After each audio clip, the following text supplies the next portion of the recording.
Welcome to EdUp Curriculum. I am your host, Nicole Poff, and I know I always say this, I'm so excited about today's guest.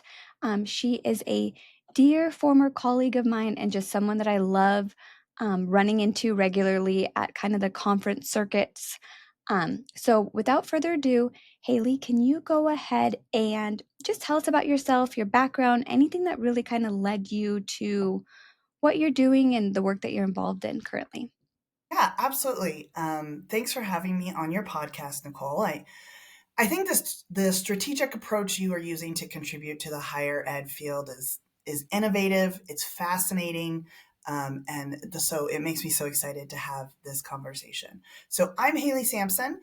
A little bit about me: I'm a mother to a 25, almost 26-year-old who is an intelligent, kind, and thoughtful man and is learning to make his way through the world. And I start with sharing a little bit about him because being a mother to him is my greatest and most formative development opportunity. I've spent 20 years in the higher education field.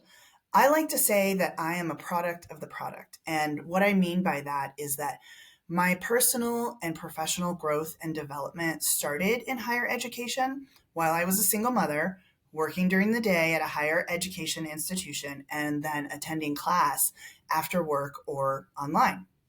So, those initial experiences sparked my passion for education and really for lifelong learning. But prior to that, I had a rough road with earning my degree.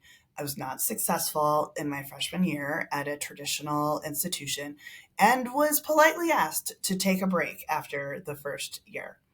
So I started to think that college might not be for me.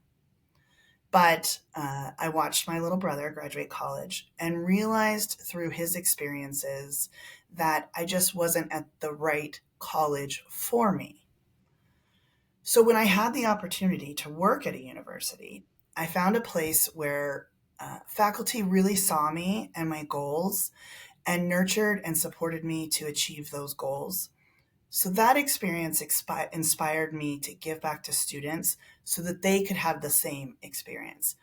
And so here I am all these years later, waking up each morning and getting to do something that I am passionate about. It is truly the work of my heart. And I just am so blessed to get to come to work and do this every single day. I live in Colorado. I love the Colorado life, whether it's hiking or snowshoeing. I climbed my first 14er this past summer, which, for those of you that don't know, that's a mountain that's over 14,000 feet. I have paddle boarded down the Colorado River. So I'm always looking for some adventure with my dog, Alice. We love to be outdoors, and my other hobbies revolve around anything creative. I find that using that side of my brain fuels all of my other passions. So that's a little bit about me. Thank you. I don't know if you can see, but you made me tear up. You are, not I think, you are the first EdUp guest to really tug at my heartstrings that way. But you're right. It's working in higher ed is hard work, right? It's like, it's hard, but it is heart, at the same time. And um, I think a lot of times we skip that. A lot of times when I ask people to tell me about themselves, they certainly don't mention their kids. So I love that you did that. But then also just kind of the why behind it. I think we deal with so much conflict all day long, right? We're putting out fires, and um, I love that you are so grounded in your why to kind of keep you going when the road probably gets a little tough. Sure. Yeah, thank you. Man, I had some I was like, okay, can't cry on the podcast. Awesome. Well, we're going to jump into it. So, you recently took a new role with a deal, and we're going to talk more about that soon. But first, can you just tell us more about a deal? And it's spelled ADEIL. Just tell us more about that organization and what inspired you to join. Sure. So ADEAL, which stands for Association for Distance Education and Independent Learning, is a long-standing professional development organization for distance education educators. It was founded over 30 years ago. I think this is actually year 33. And the goal of that organization is to provide a network, but also professional development opportunities. And again, in that network, it really supports collegiality and interaction. The organization really emphasizes providing service to our fellow educators, and encourages personal commitment, cooperation, and sharing of our experiences and expertise. So, what you can find at EdUp is a group of individuals who are genuinely interested in collaboration, interested in supporting one another, and interested in evolving their work related to distance education. So that's a more formal description of the organization. Really, it's a fun and informed group of people who are eager to share their expertise in order to learn from one another. It's a group that you toss an idea out to, and you know that you're going to receive some insight, you're going to receive some critical feedback, and it always comes with a, hey, let me know how I can help. So I was inspired to get involved with the deal because I watched some other leaders that I have great respect for be involved, and so that piqued my interest. That sounds so fun. I want to join. How do you join? Tell us that. So it's very easy to join. You just go to the website, adeil.org, and click, join now kind of a thing. The fees are about $20 a year. It's an annual fee, so it's very affordable. Yeah. Um, you will definitely get the bang for your buck. As much as you put into a deal, you will get out of. And so that annual fee really is nothing but an investment in yourself. And then you'll receive emails, not too many emails, um, about monthly professional development webinars. Adil supports an annual conference, and there are an incredible number of opportunities to be involved. If you like to do website development, you can help evolve Adil's website. If you like, or if you are more interested in research, there's a research award program, and you could be involved in reviewing research proposals. That's just the sort of the tip of the iceberg. There's a lot of opportunities to be involved. Awesome. That's awesome. So you have a new role. Has your new like official role, have you started that? Is it I have okay? just at the end of last year, so it's pretty much at the beginning. And so I was honored to have been nominated and voted into the president-elect role, which that role is a 3-year commitment. And it's responsible at the beginning for planning the annual conference. And then the role evolves each year. It goes from president-elect to president to immediate past president. And so the role evolves um, in the different in different areas that you support. So this year, I'm tasked with creating and delivering the annual conference. So we're working on that now. And then next year, I'll move into the president role, and then the year after that, the president-elect role, which really is so it culminates in advising to the newly elected president-elect is how it works. That makes sense. That makes sense. Yeah, So as a leader, the president-elect, president-elect. what Yep. is your vision? Do you have, you've been part of this organization for a while, knowing you and just your approach to really anything. I know there's ideas swirling around in that head of yours. What is your vision? Where do you want to try to take a deal in the next few years?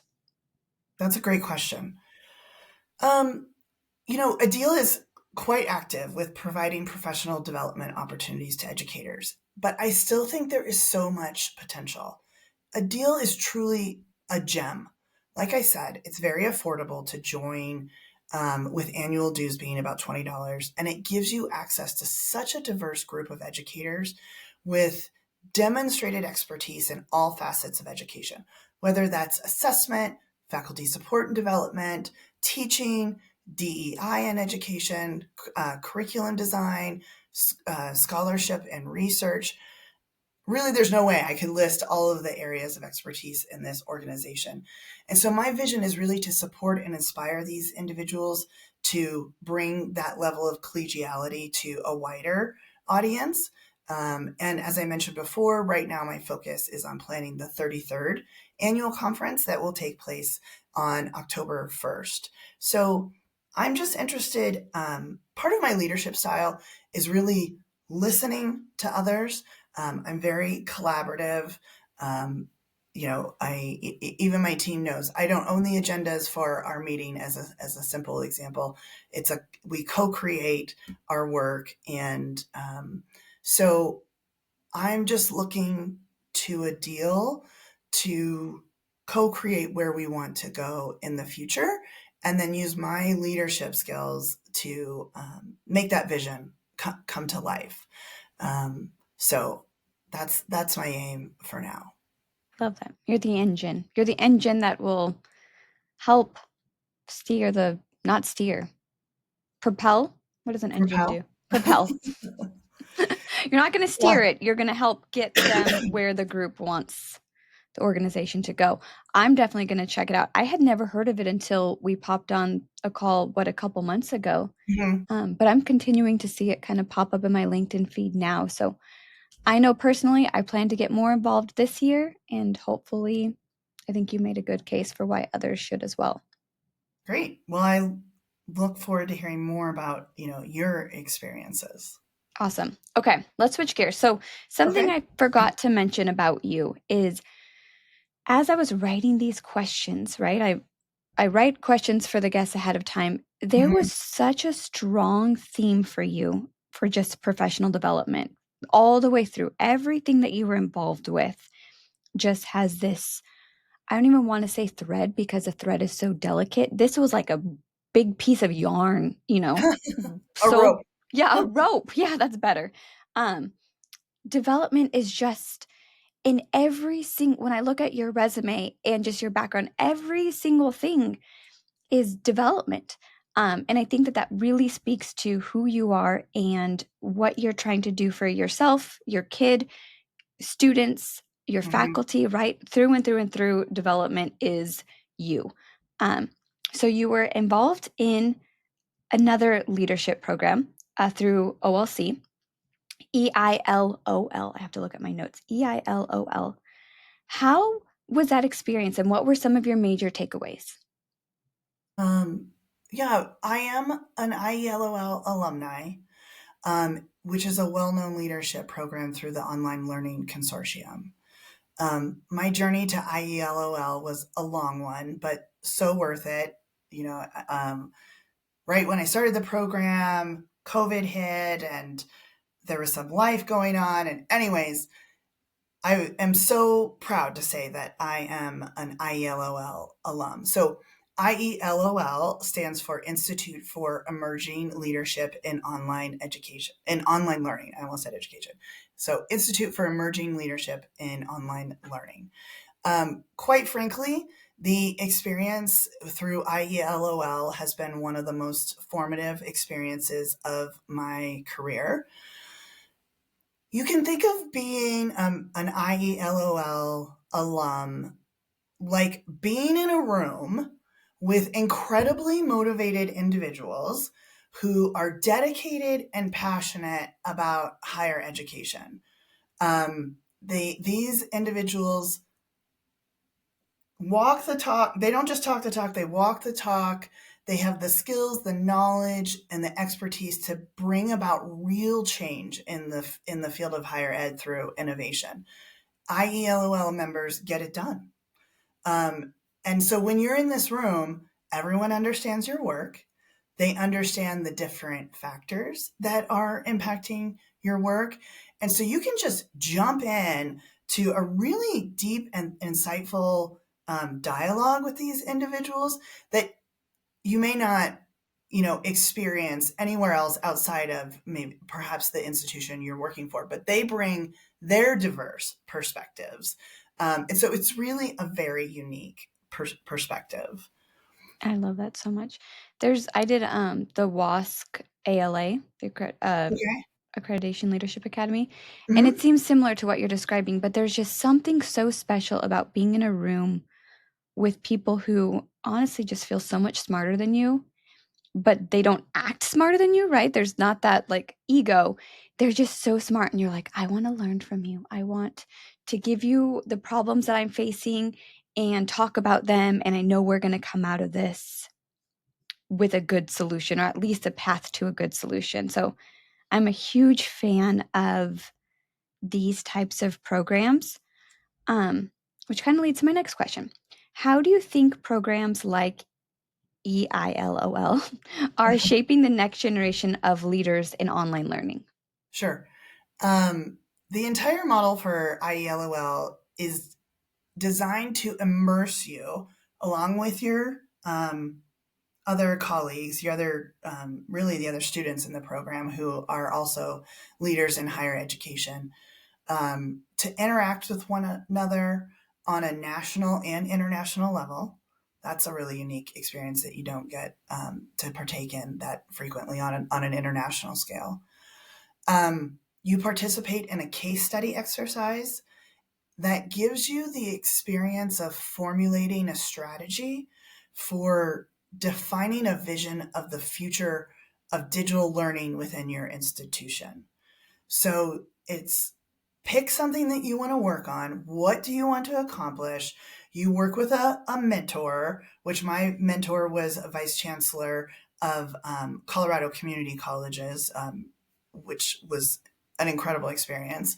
Um, and so then in the end, you formulate this case study, um, again, that helps you work through defining a strategy. So that is an incredibly valuable experience as a leader in higher education. And then in the end, you are part of an alumni network that is incredibly active in the field. And back to the case study that I worked on, the work I did in IELOL was a major influence on my work to this day. And I completed the program a few years ago. I'm still utilizing the project that I completed. It's my North Star for what I am aiming to accomplish in my current role. Yeah. That's awesome. Can I ask what the project was or the case study or Yes, what? Okay. absolutely. I am very invested in developing our affiliate faculty. Um, I think they are an untapped and underserved resource in our field. And I know that there are lots of factors impacting the dynamic of that role, right? Um, but what I am interested in is learning from our affiliate faculty what their values are, what motivates them, what their development goals are, and then working with them to develop a personalized professional development plan. And that would look like sitting down with a consultant, a faculty consultant, which is a group of individuals on my team that I support, and learning more about that faculty member. Where do they see that they need development in their teaching practices? How can we help them get there? Putting together a plan, and then you have sort of this mentor colleague to go to as you work through that plan and help you reflect what has been the impact. What have you changed? What has been the impact of what you've changed in your teaching practices? Um, so that's it in a nutshell. That's so cool because I mean, I didn't even know that that was your project when I wrote these questions. And I Sure. was like, Haley is just a professional developer, right? Like for herself, for others. So that project, I mean, really speaks to you and just what you bring to the space. Mhm. When you say affiliate, do you mean what we would traditionally call like adjunct? Is that Yes, okay? yes. In my research on a contract type faculty role, course to course type contract, I've discovered that there are over 50 terms, 50 terms for this role. And it's really impacted by the structure of the institution. and what they need from faculty. So yes, associate faculty, adjunct faculty, affiliate faculty. I've heard the term contingent faculty. I don't really like that. Who wants to be thought of as a contingent, Contingent. Yeah, right? I don't So like that's that. not great either. There's non-tenure track faculty, career track faculty, lots of different angles. But these are the people that are impacting our students' learning. They are in the excuse me, they are in the classroom with them, and they are educator practitioners. So they are a CPA that thought, I can teach accounting. They are CEOs or other executive level individuals that say, I have experience in organizational leadership and the academic qualifications as well. I want to impact the future leaders in my field, right? That I'm working in, um, but their background isn't in teaching, and so that's not the same thing, right? Um, so I want to help bring in that teaching approach piece into the classroom with these educator practitioners. I mean, that's so important. I can think back to like my husband, he was working and going to school. And so he was actually at University of Phoenix. And the amount of times he talks about in any given day what his faculty taught him, and Mhm. not necessarily about the class itself, but like ethics and accounting, right? They would give these real world examples of people that got blackballed from the industry or how to make sure that your books are ethically sound. And those were not the things that were found in the textbook or the curriculum. It was that extra piece of experience, the lived experience that affiliate, I'm going to use this word affiliate, that affiliate faculty was able to provide. I mean, you can't replicate that value in a textbook, in my opinion. I couldn't agree more, and that really resonates with my own experience. So my undergrad degree is in marketing, and but then I moved into education, and so like, what's the connection there? How do we line those two up?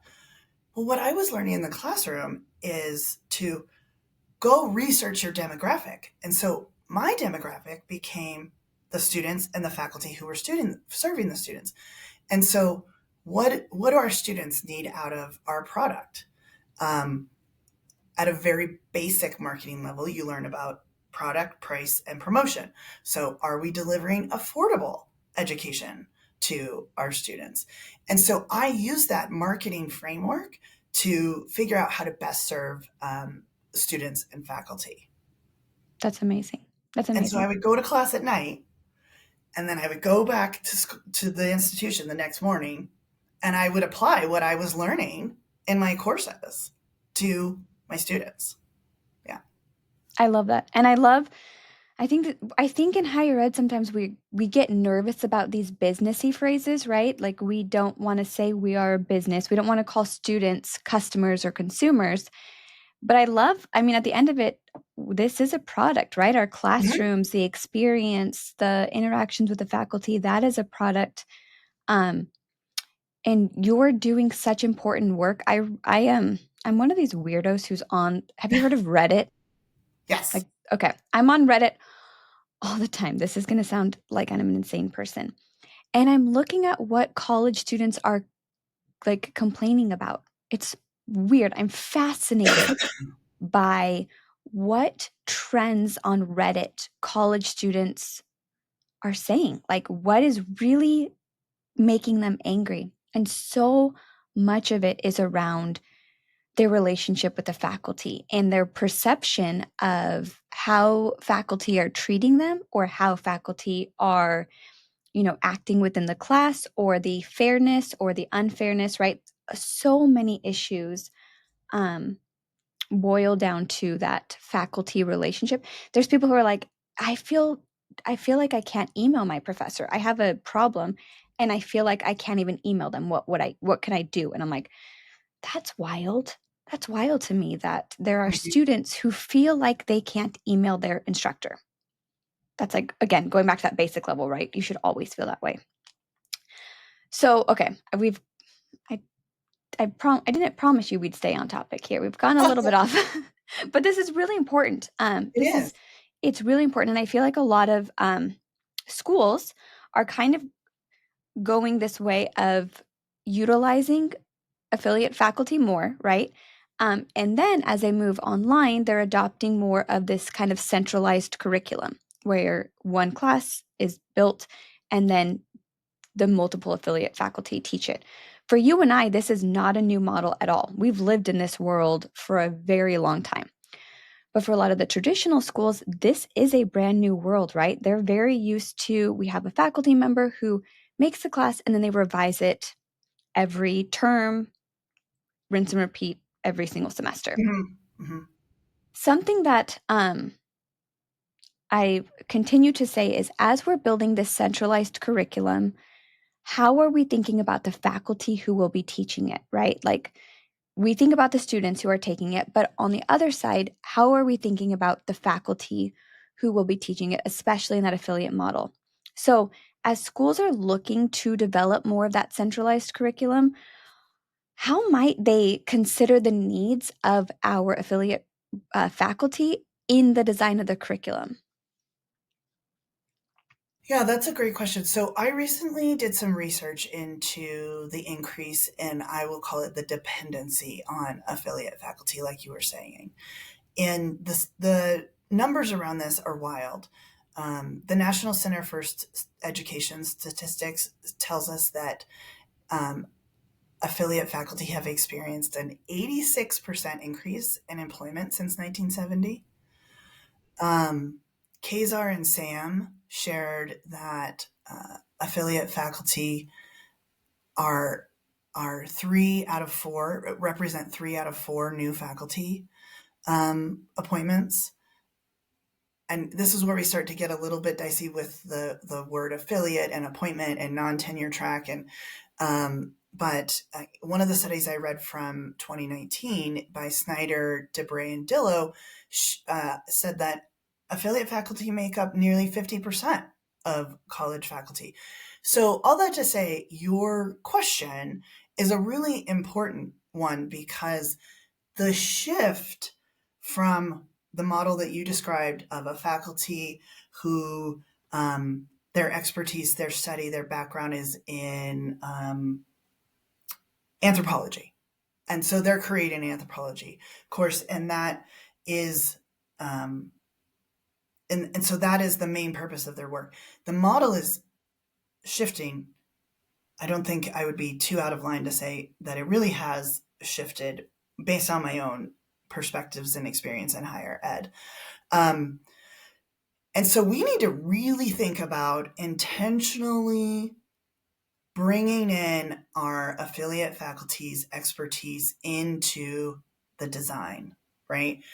And helping them flush out how to best deliver that learning to their students through our course design theory, through our curriculum design vision, through providing them tools, ed tech tools, to bring that expertise to the classroom in a way that students learn, right? And that really takes a lot of critical examination of what are these individuals' values? How do we show them that they feel valued and that they are a part of the institutional team? And one of the key factors in that is really creating relationships with these individuals through communities of practice, through support systems, and through utilizing their expertise, both in course design, development, and delivery, but also in shared governance at our institution, including them in strategic planning. So I'm sort of broadening the net that you shared, Nicole, which was about the centralized curriculum development model, to look at the picture more comprehensively. And then in the end, those pieces with the course design will come. I love that. I love needing to step back because I do that with students, right? I say we need to bring students as a stakeholder in And absolutely 10,000% our affiliate faculty are very important stakeholders, Mhm. mainly because they're the ones teaching the class, right? So they're the ones who, when students are not, we design an assignment and we hope that it will land and will make sense for students, but Mhm. our affiliate faculties are the ones who are actually seeing, is this working? Right. We design the assignment for this reason. Are students getting that out of this assignment? Are students struggling with this assignment?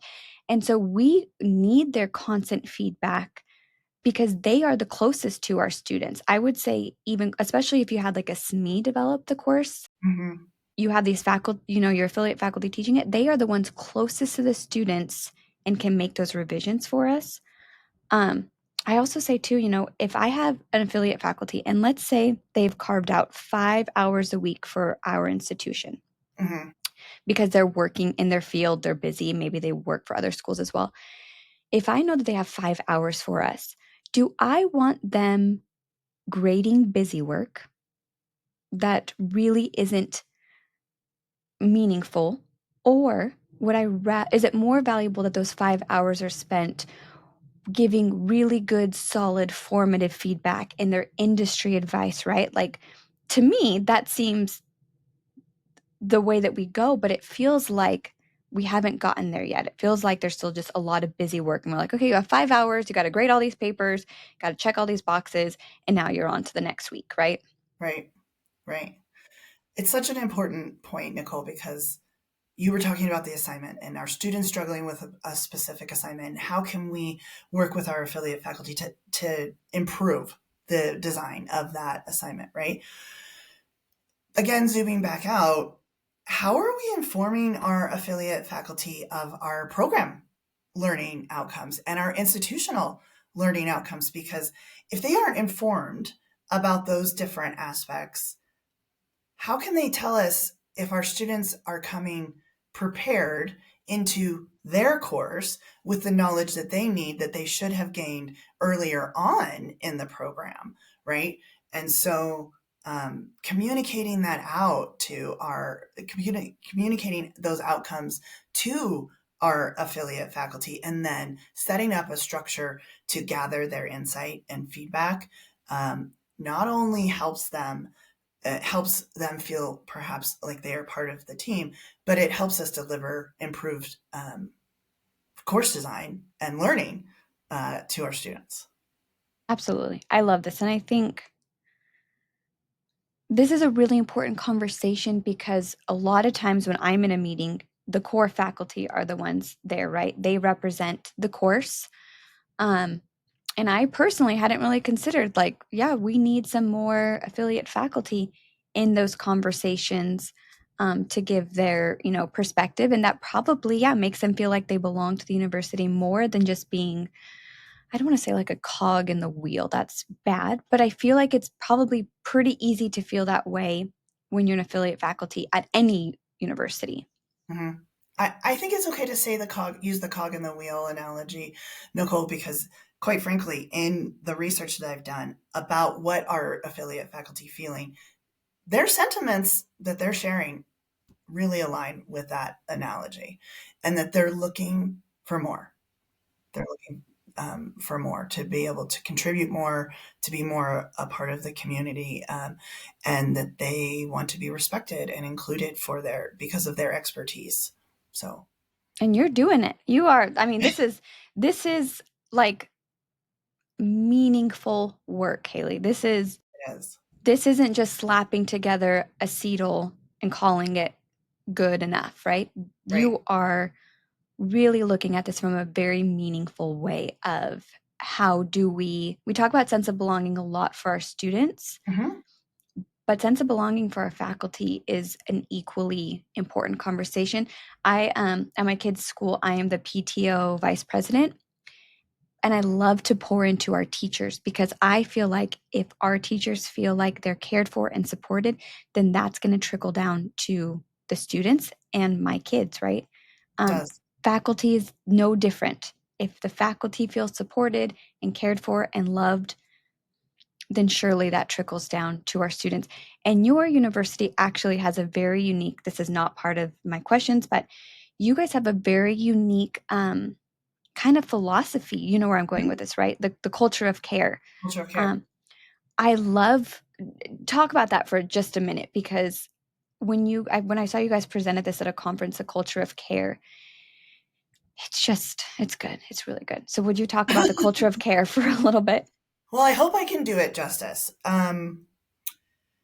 So the culture of care is truly how we define um, our organizational culture at the higher ed institution that I work for.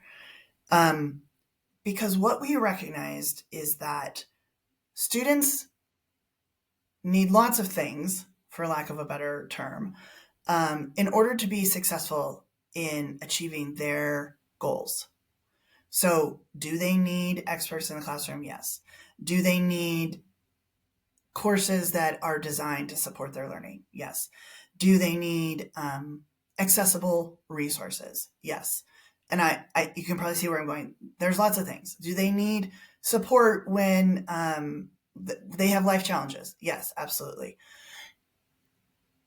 But what they really need, in addition to all of that, is caring individuals that see them, recognize what they are going through, and help them overcome those challenges. So the culture of care started with an institutional research project that was called Save One, and it just meant save one student. See, look for one student in your course that needs a little additional support, and with your support as a faculty member or as in the example I'm using, this applies to advisors and program chairs as well, of course. Um, just what would it take to help that one student complete this course successfully? Does it mean that they need a little more face time with you? Does it mean that they need some additional resources? Does it mean they just need a little extra time? And if that's the case, and that's all it takes to help them learn, right? We're not minimizing academic rigor. We're actually improving or strengthening the academic rigor by meeting the student where they are at and getting them what they need in order to get where they want to be. And sometimes that's just an extra day or two. Sometimes it's more, right? There are so many different perspectives. So then that approach from Save One evolved into the institutional culture. And so now, over the past couple of years, we've been looking at, but what does culture of care mean for faculty? What do faculty need in order to be successful in their role?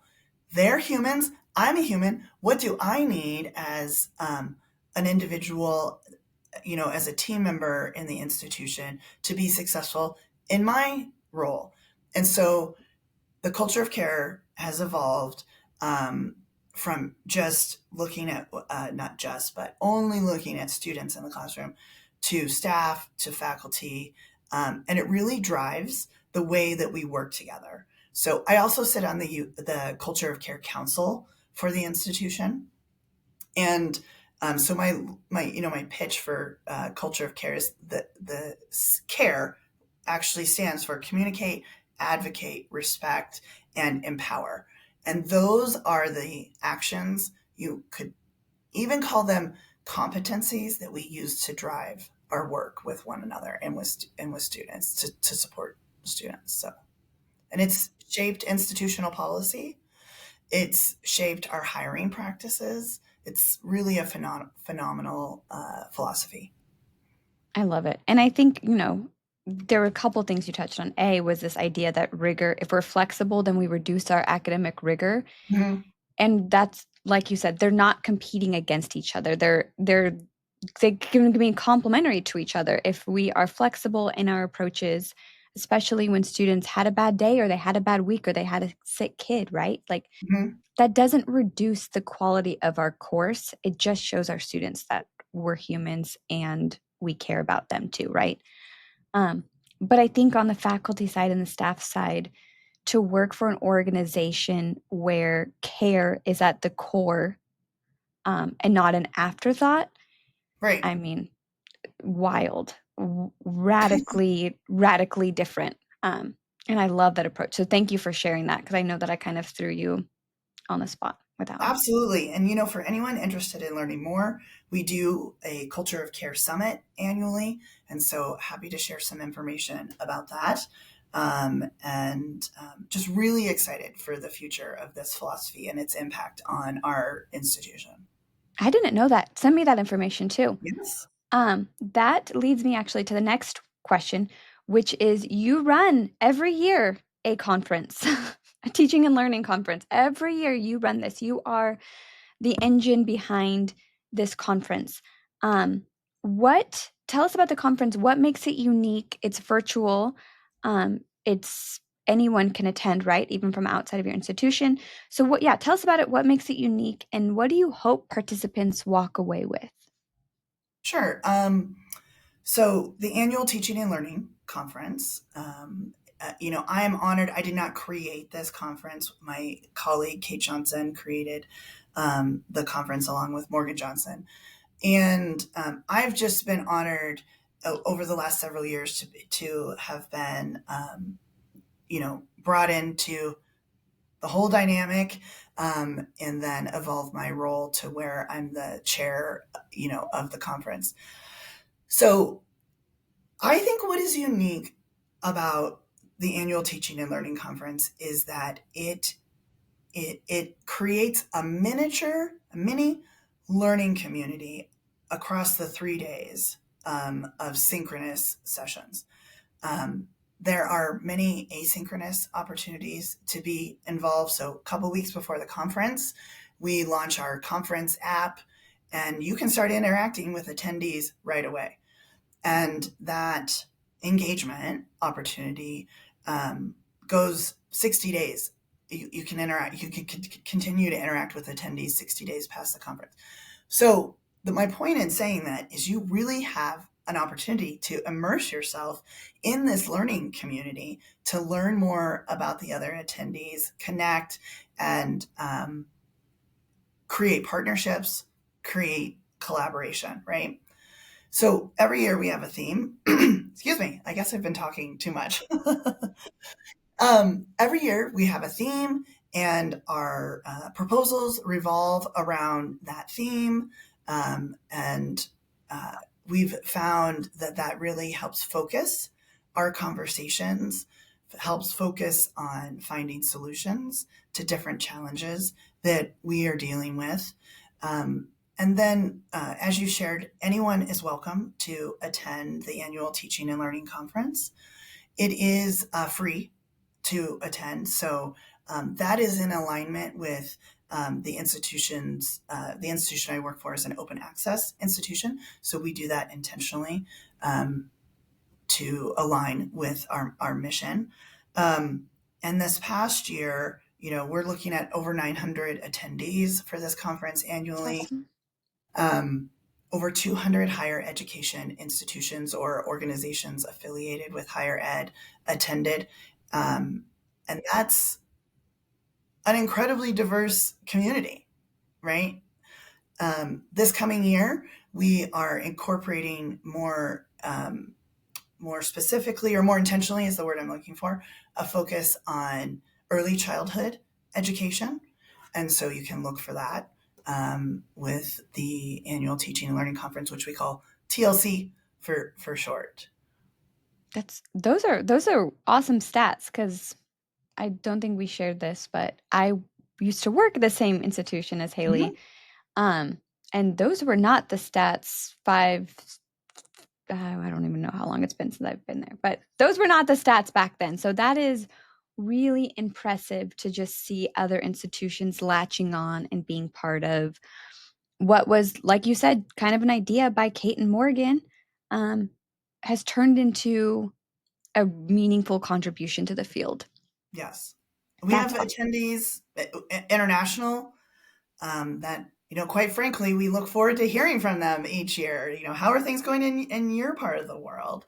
And so, yes, TLC has expanded from what really was an internal conference to highlight the work we were doing together, to one another, to our colleagues, to an international conference. This last year was the 10th annual TLC. So for 10 years, we've been working on it. Wild. Wild. Yeah, it is. Okay. All right. I have another question for you. Okay. If you could make one change in how institutions support faculty in online learning, what would it be and why? Save the good That, one for the last. yeah. Oh, such a good question. I keep going back to utilizing their expertise in formulating innovative approaches to delivering transformative learning experiences. This is not the learning experience I'm talking about is not sitting in an auditorium with 300 other students, and perhaps you have your professor or perhaps you have a graduate assistant. I recognize there is value in that model. But for the students that I am passionate about supporting, I don't think that that is the most effective model for delivering learning experiences to students. And so I am. I mean, we've talked about this a bit, and I'm looking for ways to support our affiliate faculty in bringing what they did in their role that day at work, or maybe they're a retired, individual, what they did in their role in their field into the classroom so that students can take that experience and expertise into their work the next day, into their field to be shaping their career. That's what I'm looking to do. That's what I think would be the major change or the one thing. That's that's really good. And I hope that that comes to fruition. I hope so too. All right. We're headed Last in the right question. direction. Oh, I last think question. so. Okay. Okay, sorry. I said last question, last one, but this one is about you. Oh, So okay. it's clear professional development is very much part of who you are as a person. So what's just curious, what's coming up for you next? Is there any professional development or opportunities you have your kind of heart set on? Like, what's next for you? Well, this morning before we hit that record button, I was sharing with you that it's been an exciting week for me, and being able to visit with you is just the cherry on top of that week. But on Wednesday, I found out that a proposal for a chapter in a book that I submitted was accepted, and so I will be very focused on writing my chapter, which is about creating a sense of belonging for affiliate faculty. In a larger context, the book is about building learning communities. And so I think it's integral to recognize the role that our affiliate faculty play in our learning communities. And so just looking to explore that more within the context of the larger learning community. So I'll be hard at work on that for almost the rest of the year in some way, shape, or form. And of course, we talked about the annual teaching and learning conference, and I feel like I'm leaving, something out, but really my what's next for me is just continuing to focus on building belonging for our affiliate faculty, and whether that is through personalized professional development plans, whether that is through learning communities, that is what I am really passionate about and focused on for the next few years. That's amazing. Congratulations on the book chapter. That's going to Thank you. be fun and wild. You're going to have to like lock yourself in the mountains to write for a Probably. little bit. Bring your dog, bring some Yes. coffee, you have plenty of Mhm. really good options in Colorado to just get in touch with nature and do some writing. That'd be cool. And then you'll have to come back on here and then tell us about your chapter and what you found, and you'll have to Mhm. digest it here too. So we'll have to. Happy to do so. Happy to do Awesome. so. Awesome. Well, thank you so much for being here, Haley. This was so good. I- this all of this topic is just such an important, all the topics we talked about are really important work, and you're doing good stuff. I'm happy to know you and to be able to watch all the work that you're doing. Well, right back at you. I really am very intrigued with the approach that you're taking to impacting our field with curriculum design. And I can't wait to see where you go with this. I'm just so fascinated. And so I know we will stay in contact and just looking forward to learning more from you. Awesome. Likewise. Thanks, Haley.